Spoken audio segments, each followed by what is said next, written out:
Donna Lucy తీసుకుని వెళ్తున్న కట్టెలలో పాము ఉంది. అకస్మాత్తుగా అది ఆమె భుజముపై కాటు వేసింది. లూసీ కోపంతో ఆ కట్టెలను నేలపైకి విసిరివేసి ఇలా అరిచింది, నా దేవా, ఇంత బాధాకరమైన పరిస్థితి ఏంటి? నేను నడుస్తున్నప్పుడు పడిపోతున్నాను. నేను పడిపోయినప్పుడు వీపుకు దెబ్బ తగులుతుంది. పని చేసుకోవడానికి ప్రయత్నిస్తే పాము కరుస్తుంది. నేను ఎలాంటి పరిస్థితులు గుండా వెళ్తున్నానో నీవు చూడడం లేదా అని అరిచింది. లూసీ ఎండిపోయిన ప్రాంతంలో ఒక మూల ఒంటరిగా జీవిస్తుంది.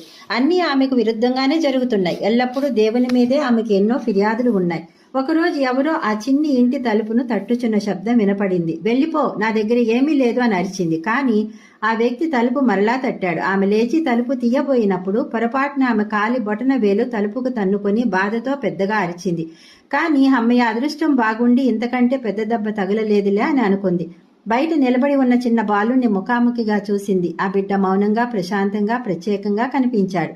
వెంటనే ఆమె ముఖ కవళికలు